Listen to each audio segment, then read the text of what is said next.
What up, everybody? It's Ponter here, and today we've got a special game. It's a game on Virginia, and it's special for a few reasons. First of all, it's an 8v8 played on Virginia, and it's also an 8v8 played by probably the some of the best players to have ever played Wick. And on one side we've got Bio, who of course is just a great team all around, and famous players like AMP, are kicking around there, and then DG, is Digradia, which is one of these infamous Smurf clans that were popping up in the back in the day. So this is a very old game. This is like 2009, I think, and so yeah, at that time, mainly to I guess avoid being dodged, good players would just continuously make new clans and new weird Smurfs in order to not get dodged as much, and to avoid basically to confuse opposing teams so they wouldn't know, okay, these guys favor this strategy, blah blah blah. And DG is probably one of the best ones out there. Like, I can't even remember who most of these guys are. I think I have some suspicions on who some of them are, and of course Positron is the only non-Smurf, and he's also going against going against Digradia's kind of aesthetic of weird Latin names that to mean various things. I mean, Ad Absurdum that's a great name. So if anybody remembers who these folks are, let me know. So that's obviously, it doesn't matter if their Smurfs are exposed or not. And now let's just talk about the map. So top teams, but they're playing on a fucking weird map. I don't think a lot of people may have never even played on this map. It was we'll just fast forward it while we plan. This map was made by Viking, who's like like a community member, and so it's not an official map, but it was basically elevated to official map status. So it did see some play going on, but never really serious tournament play. And I think because it's so freaking huge, it's just massive. And if you count up all the, like, just counting up, there's 3 points there, 3 points there, 3 points there. That's 9. That's 12 points. There's another 2-pointer down here. That's 14 points. 2-pointer here, 16, 18, 20 points. Like 20 points, that's a lot. And it's divided. Your spawns are here and here for either side. So we're looking at the USSR side. And it's just really hard to, swallow this whole map. It's like a giant pill. It's just too big. And it's complicated by this river. It makes it difficult to attack either side. It's kind of the same situation you get on a lot of maps like Farmland, where both sides need to attack to win. And I think if you count it up, it's equal on both sides. So looking here, if you just hold your river side, it's equal, which is nice. You gotta, it'd be crazy annoying if you if one side was forced to attack. It's kind of asymmetrical, but this is a perfectly symmetrical map, kind of. And then I think, and look at this, take two Corona. They're talking about Corona 10 years ago. Oh man, like conspiracy theories. But here we go, 8v8. And this map is just going to swallow up these 8 players. Like, it's going to be tough to even tell that there's an 8. It's going to feel more like a 5v5 just because it's so damn huge. But right off the bat, we've got some air clashes. It looks like DG is doing the ESL way. Like, it's just 2 rolls each.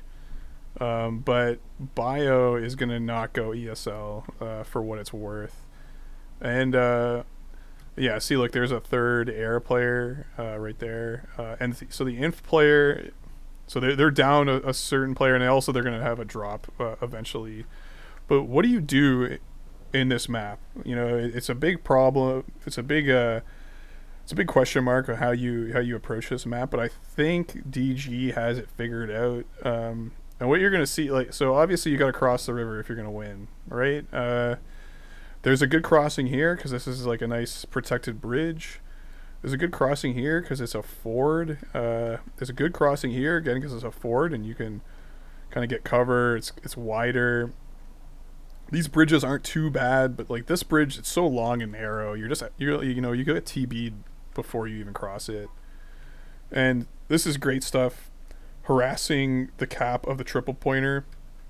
Because if you'll notice, USA has capped their entire side of the map first, and that's critical. Like it's adding up quite a bit of lead right off the bat, and DG's only gonna get it now, and only two players. Like, do you wait to get on? Because that's a lot. You're leaving a lot of TA on the table when you're doing these kind of solo caps, but just the orchestrate 8 players, or I guess 6 ground players capping shit all at once. It takes a lot. And then where do you go after? And what we're gonna see from DG is, look right here, a big push across a ford, and they're going to go for this 2-pointer. Already the drops are coming down on both sides. We'll see if this is handled. So they got a light already on it. And we'll also, we see some drops, some defensive drops over here. And they lost a player, but the game's on. And right away, that was a nice place to put an AT to really stuff up an attack, but it gets immediately destroyed by the supporting air. And we've got, a duel between the medium air player, and again, Butch Cassidy is going in for another flanking maneuver, but he's going to run into positrons. All sorts of bad shit from positron, and we'll see. That chases him away. And here we go, we've got an established position, and Opus, who we're watching, is this support player. He's working closely with Angus and Fellas, who I think I know who that is. I'm not 100% sure. So they're working together on this push over here, and he's got his 30 points. So we'll see what that 30 points is going to go into. But we can already see, and here we go. Fuel air bomb, and this is great stuff. I kind of miss this. This used to be kind of the move. It's actually a little late, honestly, but it used to be the move where you just, if you push into town, you gotta drop a fuel air bomb, and boom. Didn't get these 2 buildings. That's a shame. Maybe the air can come and clean it up, but it's got to deal with support still. And in response, we've still got this medium air duel going, but this is giving them a tick. They've decapped this. They're gonna go for the recap Cynic, which is a great name. Just what a great name that is. Got some offensive drops going. These drops and the sniper are still present, which is amazing. Even just YOLOing a truck across. But this pressure is great. If you can hold on, I think they need a little bit more AA, and this AA is unnecessarily camping here. You need to have some back here for some depth, and also the medium air player, really disappointing. And maybe this guy's like a noob. This seems really newbie to me. He doesn't really deserve to be. Who the fuck is this guy playing Meads with in a line formation, not supporting anything? He's doing great against their medium air player, but that's not necessarily, you want to be defending the push, which is getting just absolutely BTFO'd by AMP all the time. And then in the meantime, let's look over here, and again, this map is so freaking huge, but what a great push. The most of the attention of the US of Bio is over here. The sneaky going for the triple pointer. This is devastating. The tick is way in their favor now. They're gonna shred this, and it's just gonna take so long to reorient your resources to this side of the map. We've got an armor player. We've got half their team is just sitting in this little corner fighting this push. Meanwhile, this is just devastating. And they don't need to capture it. They don't really need to hold it. They just need to deny it and build up tick advantage. And finally, the air, it lingers. And then what? They just leave? Okay. Meanwhile, and look, the spawn, it's very easy. This is just a hit and run kind of operation, because look how close that spawn is. I don't know why there's not a bunch of AT and infantry in here. I think if you were to think about this assault, or like if you were to defend something, like an AT in here would be devastating. If you were going to attack this position from the USSR side, burning these two forests would probably be like the first thing you do.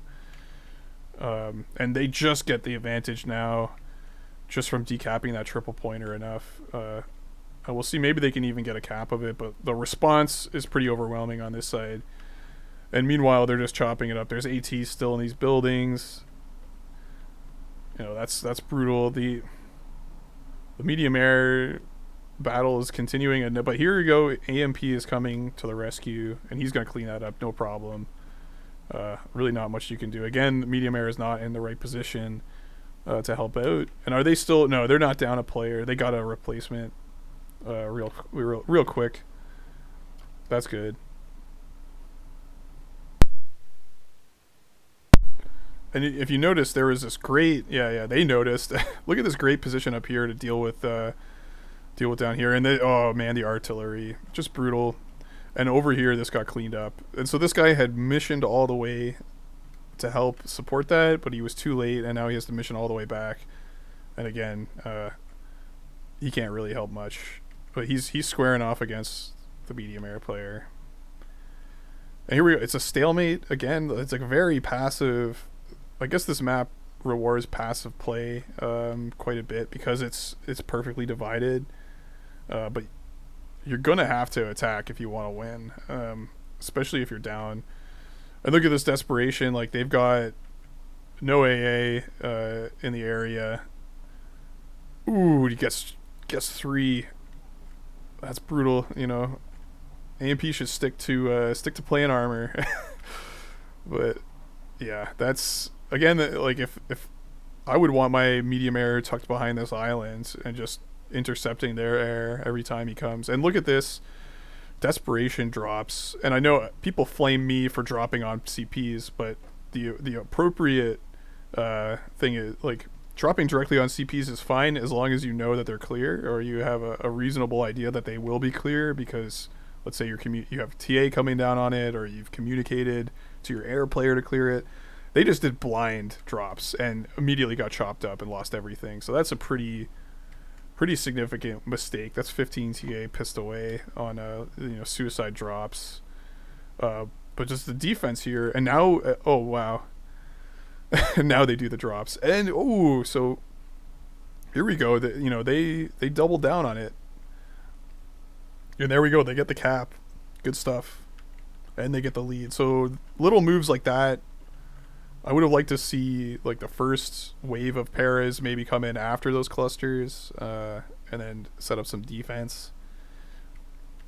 But little moves like that that's going to be how you win the game, especially because there's just so many points to defend. Like, this triple pointer up here might be a good target for that. But what they're doing is another push here, and let's see, is there infantry? There's infantry in these woods. Yes, there's infantry shooting at these shooting at these tanks. That's great. So that attack is going to be stymied pretty hard. But they recapture this. And again, like, pushing across this river is so hard because these spawns, like, you can respond really fast to nonsense. Like here, like, your spawn is right here, so any attack, it can be immediately. And here we go. They're burning that shit. Good stuff. And there's medium artillery going down. And AMP got intercepted again by an air-to-air. There's so much going on. Here comes Butch Cassidy trying to clean up this attack. And let's see, can they get the decap? All you need is a decap. Can they kill that fort and sit on it before? Yes, they can. And boom, look at that tick advantage. Good stuff. And they've decapped this as well. Can he? Oh, he can't. And look at that star tank. And brutal. Again, like, armor support has no chance. What is medium air doing? It's duking it out with the other medium air player. I don't know about that. I mean, I'm not a medium air player, so I don't really know the proper shit, but I'd be yelling, oh, and there goes the star. I'd be yelling for the medium air to actually go and defend the push. Either defend that push or defend this push. Like, don't just chop it up in the middle for no reason. He's just sitting, like, he's not helping anybody from here. And yeah, this push is still, it's great because it's just sucking up attention and it's letting them continue to do shit like this. And like this still hasn't been capped. That's brutal. Oh, and the fort goes down. Like, why can't you guys cap this, man? That fucking sucks. But the infantry of Cynic has definitely been holding this. And look at this desperate decap here. Like, they're just like the sniper in this building. Just the cheeky decap. I mean, yeah, it would have been good if they're... Oh, and the jeeps were saved. Excellent. Good job, Positron. It would have been great to see the air coming in before he gets the recap. Like, tell the air to come and protect this cap. And suddenly it becomes like a trap. But yeah, that's some advanced stuff. So this has been cleaned up again, but it's done its damage. They've got this tick advantage. You know, what's going to happen next? You know, another decap, another recap. So they're just feeding them TA. And the TA is just getting thrown right back in their face. Not really much you can do about that. I mean, it's just destroying everything here. And they're going for another attack. And this is great.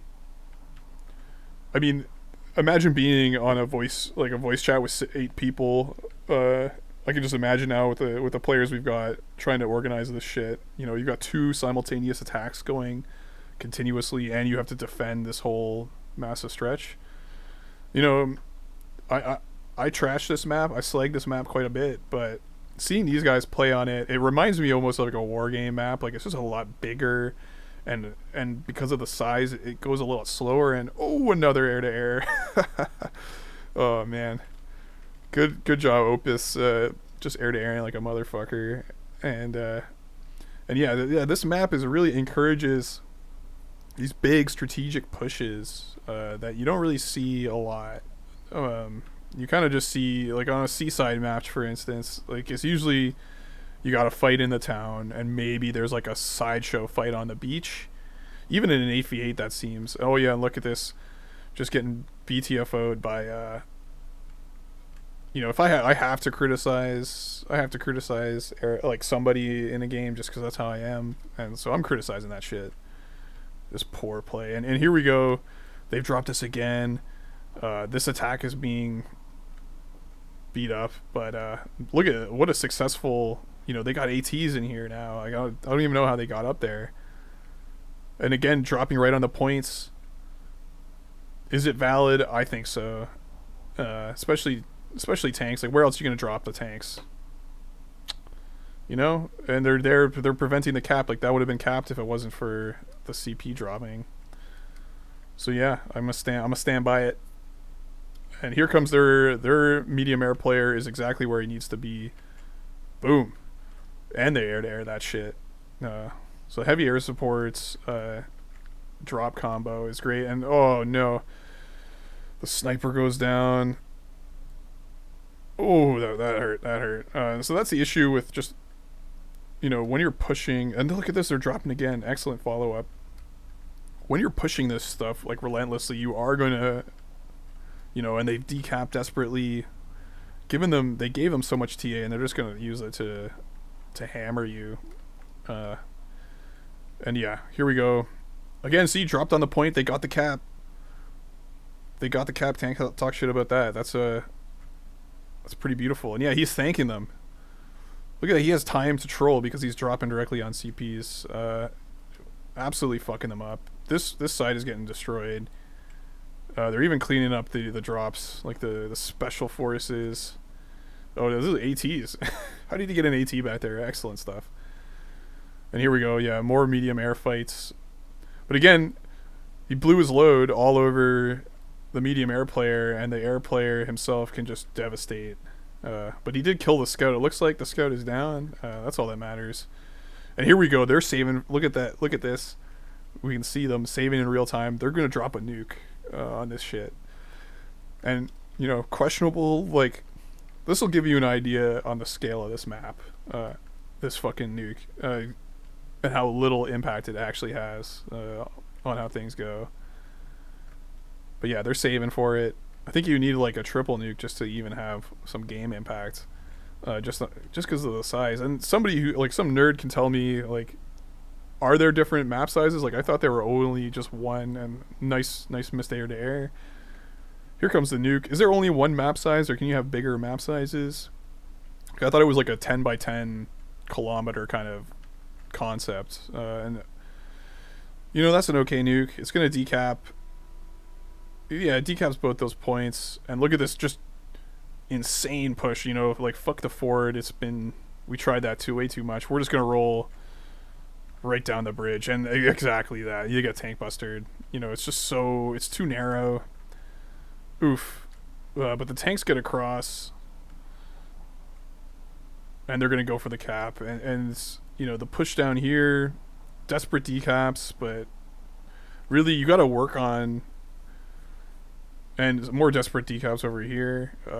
You'd love to see it. They're trying desperately. Look at these guys just rolling through danger zone, and finally they're gonna cap this point that they've been trying so hard. Are they gonna get it?